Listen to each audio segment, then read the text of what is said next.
Hello, everyone, and welcome to Ivanti Insights Episode 3. Now, every 2 weeks, we'll be sharing our thoughts with you on the latest cybersecurity news. I'm Adrian Vernon, your host for today, and here at Ivanti, I'm Director of Sales Enablement. I'm joined today by Phil Richards, Ivanti's Chief Security Officer, and Chris Gettle, Senior Director of Product Management for our security products.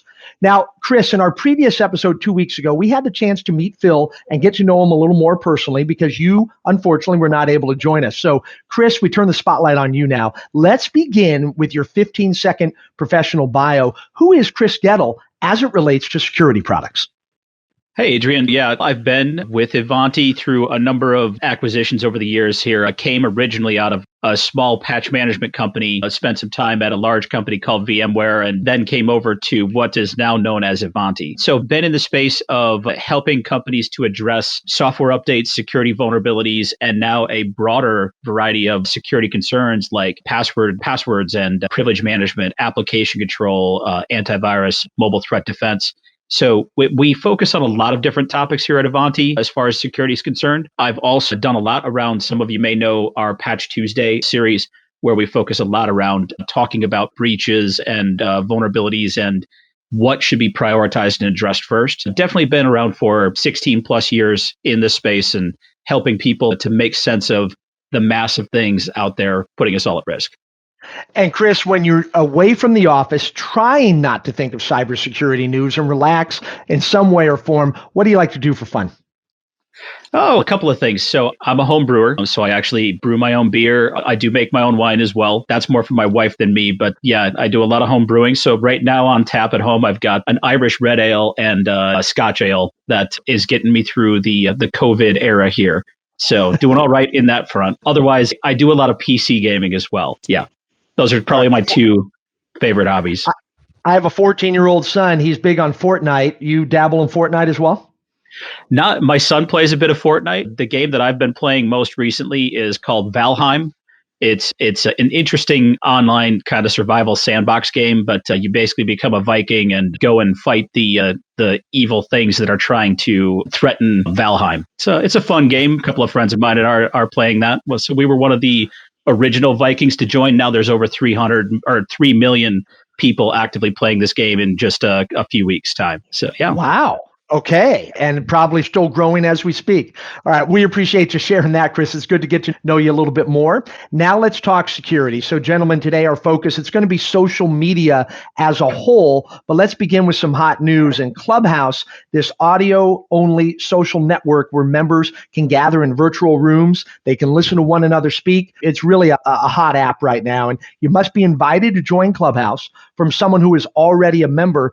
Therein lies one of the issues. As part of the sign-up process, you're urged to give Clubhouse access to your phone's contacts, and it seems Clubhouse is using that information to build profiles of people who aren't yet members. A Forbes article earlier this month had the headline, Clubhouse, the hot social network has big privacy concerns. Phil, I'll toss the first question your way. Where do we even begin with something like Clubhouse? First of all, Adrian, thanks. It's great to be here. And that's a big topic. But it really, where I tend to start thinking about this is in the space of privacy. There has been an awful lot of privacy legislation now. In fact, privacy is so important that states in the United States and several different countries around the world, as well as regions, have adopted privacy standards. One of the big standards in the United States is called the California Consumer Privacy Act, or CCPA. That was passed in January of 2020, so just a year ago. Of course, in Europe, they have there's a General Data Privacy Regulation, or GDPR. That is actually for the European Union. Interesting that with Brexit, the country of Great Britain has passed a component, or a reciprocal GDPR component as well. So there's actually that law in Britain as well. The point is, these laws also have teeth. These aren't just, it would be nice if you would safeguard privacy. There's actual monetary consequences for violating the laws and things like that. And they have a number of components to them. Some of the major components are, and this is where it really hits home with our topic today around Clubhouse, is that when you have members sign up, there's some real restrictions on what you can do in terms of gathering private data without disclosing what you're going to do with that private data and without providing means for your customers to correct it and to remove it if they want it to be removed. Some of those requirements limit what some of these apps like Clubhouse can do in terms of just going into your email and finding all of your contacts and sending messages out to all your contacts and things like that.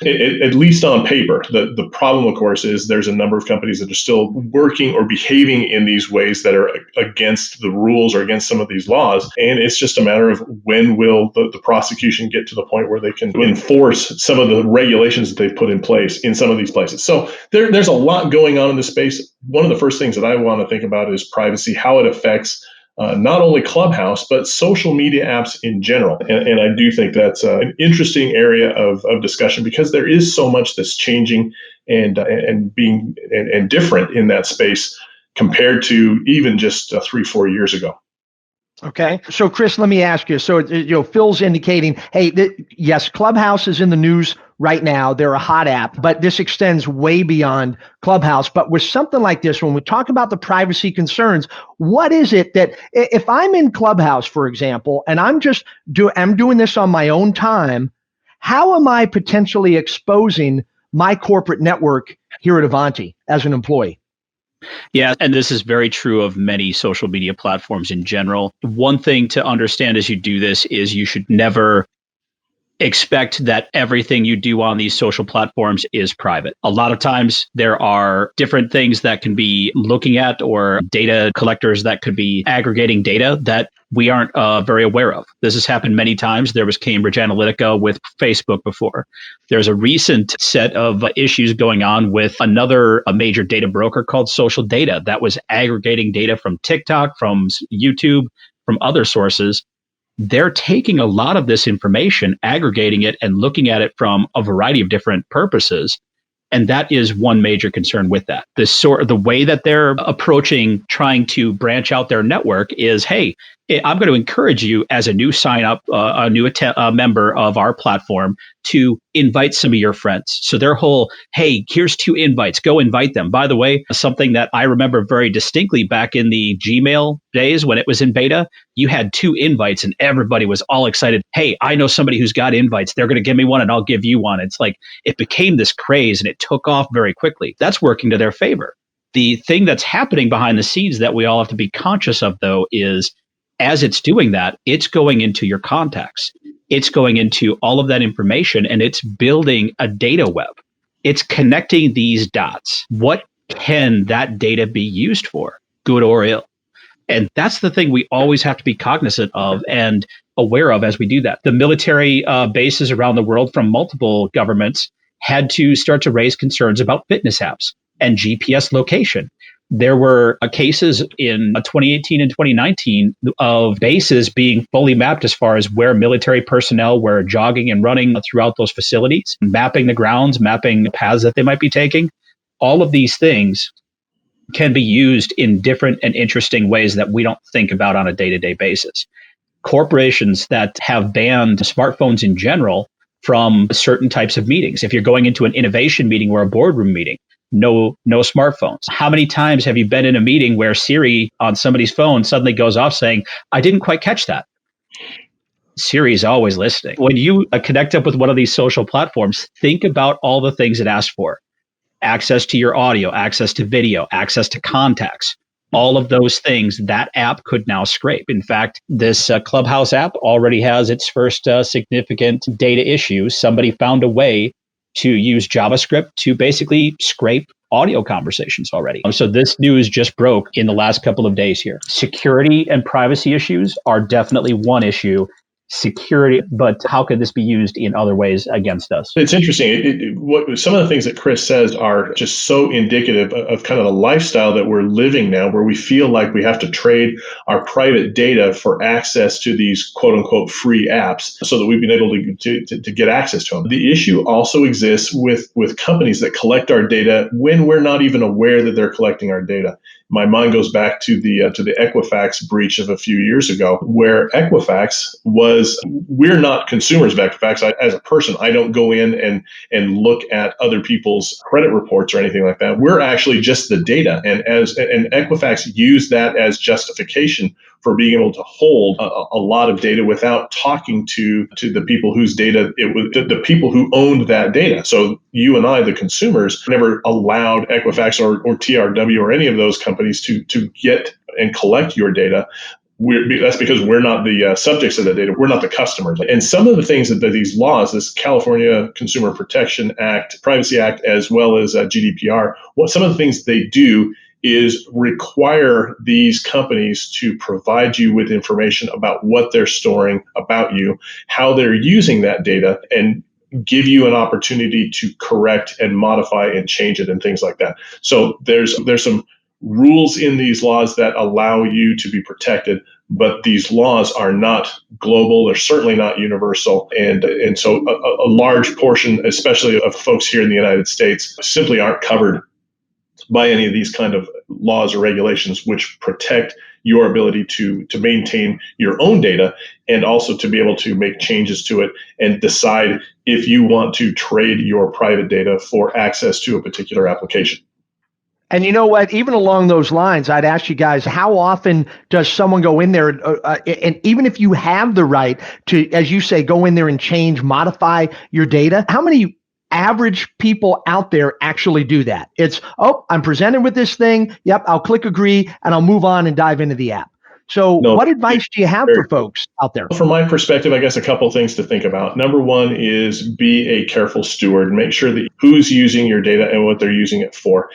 The other thing to think about is just to realize, and this is something that your father told you back when you were in kindergarten, and that is that nothing is free. If something is free, what that means is they're collecting something about you or something for you that maybe you don't want to be giving up. And you need to be thinking about that. So when you download the Clubhouse app to your phone and it asks for all this information, be thinking about the fact that you're giving away that information. Maybe that's a trade you're willing to take, and maybe that's an exchange you're willing to make, but you need to be aware that's what's taking place. And really awareness is probably the thing I would stress the most when it comes to these apps.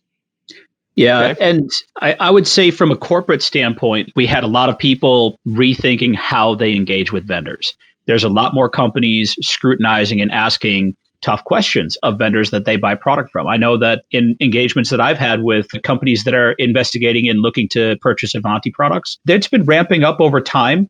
But with the recent SolarWinds incident, there is a huge emphasis in RFPs, companies asking about what's the overall end-to-end supply chain of your product getting into my hands. Where is it developed? Where is it tested? If there's any content driven from it, where is that? What are the data sovereignty barriers that you've got set up if it's cloud-based? When you look at a technology like Clubhouse, the front end experience is built by Clubhouse. The back end is all based on Agora. Their platforms, they're Shanghai-based. There are data privacy laws in China that basically obligate Agora to provide access to audio clips if it involves security concerns for the Chinese government. Who's the arbiter of that? How is that information handed around? How much access do they have to information if it's questionable or did not fit that barrier? So where data resides is a very important part of this as well. So this goes even beyond just personal privacy into what happens if people start to use a social media platform like this as part of their day-to-day work. I've seen companies embrace technologies like the Oculus VR platform to engage with their employees in training. Because we can't be together in one place, let's use technologies and platforms like that to interact with each other more. It's a social platform. It's giving you the ability to interact. If somebody were to engage with a social platform like Clubhouse and do so in a new and an interesting way, we do have to think about how this exposes, whether it's personal or corporate information, how does that potentially expose us to other risks? Yeah. All right, Chris, as we take this down the home stretch now we're not necessarily selling, we're driving awareness, but what's your elevator pitch so people can understand how Ivanti can help IT departments deal with potential issues arising from apps like this? Yeah, a couple of things. So we do have mobile technologies that can help with two of the major concerns on the social platforms. One, controlling what's allowed on your corporate devices. If there's certain apps you want to not allow, that's one aspect of this. The other is that a lot of social platforms are a target for phishing scams. So anti-phishing, and protection of that user. So there's one thing that we all have from a cybersecurity weakness that none of us can eliminate, and that's our employees are the weakest link in security of our environments, but we can't get rid of them. But what is it about the employee we can remove as far as a weakness? It's their password, it's their identity. That's what's at stake. How do we protect them from phishing attempts? How do we take a password out of the equation? Because that's the thing that they're stealing most often and then selling on the black market. And that's what's, allowing data breaches, ransomware attacks, and other things to just walk right past all your defenses because they're using a credential from a user you know and trust. So passwordless authentication, anti-phishing capabilities, apps, control over applications and software running in your environment all relate to this topic of how do I defend against the tactics that are going to be used in social attacks. Yeah. Phil, what would you add to what Chris just highlighted? There's the other couple of components I think that I would want to talk to include how important it is to keep your environment up to date, both from a configuration and a patch management perspective. And the Ivanti products in terms of vulnerability management and config management really do help provide that. Configuration is so important, in fact, that there's a term we use in the industry called configuration drift, which measures the amount of how far a configuration has moved from the de facto or the default set of configuration. And sometimes that happens because a user makes changes to their own configuration. They might change the color of the background or the wallpaper or something.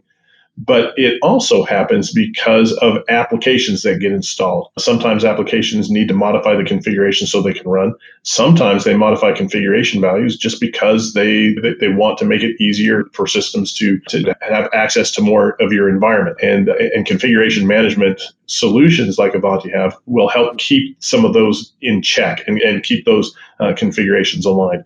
All that stuff is important because our computers are also the things we use to look at the internet and respond to email with, and we click on things. And as Chris mentioned, our employees being the weakest link, it helps protect them from their own bad behavior. Okay. All right. We've just about run out of time today. So, gentlemen, really appreciate you joining, providing your thoughts. Chris, it was great to get to know you a little more personally, and we will look to dive into more IT-related cybersecurity news here a couple of weeks from now. So, everyone, thanks for joining. For Phil Richards, for Chris Gettle, I'm Adrian Vernon saying, till next time, stay safe, be secure, and keep smiling. We'll see you in 2 weeks.